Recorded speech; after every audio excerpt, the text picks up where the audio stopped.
Ready? Start. This appeal by grant of special leave is directed against the judgment and order dated September 13, 2007 passed by the High Court of Andhra Pradesh in Criminal Appeal number 9 of 2005.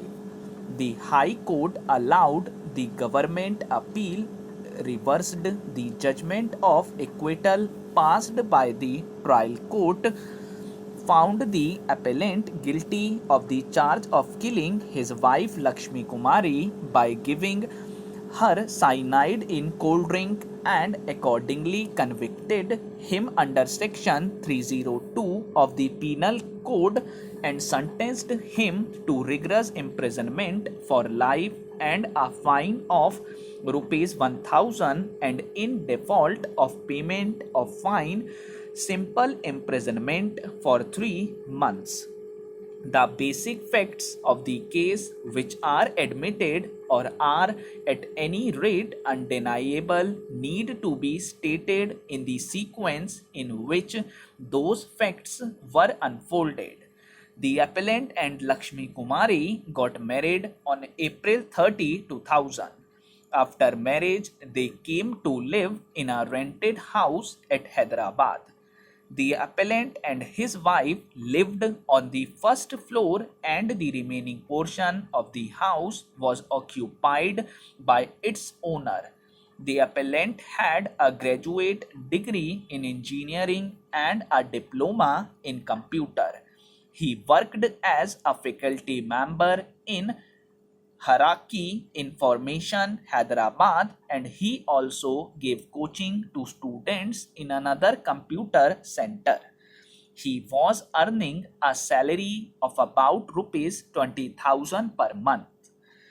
On September 2, 2000, in the afternoon, the landlady Saroja PW7 received a telephone call asking for Lakshmi Kumari.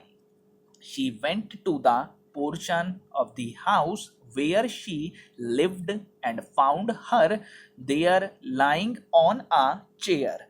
Then, with the help of her maid servant PW3, she got her shifted to hospital. After some time, her husband, the appellant, also reached there. In the morning of September 3, 2000, Lakshmi Kumari's father PW1 received a phone call from the brother of the appellant Shishagiri Rao intimating him that his daughter had fallen seriously ill and had been admitted to the hospital. He, along with his wife, proceeded to Hyderabad, and on reaching there went to the hospital where they found their daughter in an unconscious state. On the same day at 8:30 p.m., Lakshmi Kumari was declared dead by the doctors of Mathari Hospital. In the death certificate issued by the hospital, Exhibit P3, it was stated that she was admitted to the hospital on September 2, 2000 at about 7 p.m. At the time of admission, she was unconscious and there was no pulse or blood pressure. She was diagnosed to have suffered a cardiopulmonary arrest. She was put on ventilator and given certain medicines that restored her cardiac activity. She suffered further cardiac arrest on September 3 that led to her death. After Lakshmi Kumari was dead, her father PW1 went to police station and lodged a complaint stating that in the morning on that day, he received a telephone call from Shishagiri Rao from Hyderabad asking them to immediately come down to Hyderabad as their daughter was in danger. On reaching Hyderabad, they went to Mathari Hospital where their daughter was in an unconscious state. After half an hour, the doctors declared that their daughter had died. He further said that to his knowledge, their daughter was not suffering from any ailment. He knew that she was in good health till 4 p.m. on September 2, 2000, and after completing her household work, she became unconscious at 6 p.m. He did not know how this happened. He requested for necessary action so that her dead body could be handed over to him for the last rites.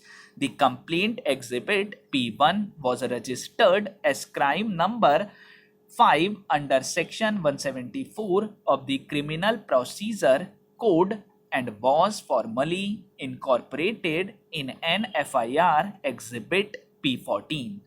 After recording the statement of the father of the deceased, the sub-inspector PW15 proceeded for Mithari Hospital and got the body of the deceased shifted to Gandhi Hospital for post-mortem examination. On the same day, the sub-inspector went to the residence of the appellant and the deceased and in the presence of two punches made a thorough search of the 3 rooms which were in the occupation of the appellant and the deceased. He prepared the scene of offense observation Panchnama exhibit P5 and the rough sketch of the scene of offense exhibit P6. From exhibit P5, the scene Panchnama, it appears that the door on the eastern side of the bedroom was kept closed for separating it from the portion of the house. The case was changed under sections 306 of the Penal Code and further investigation began in that light.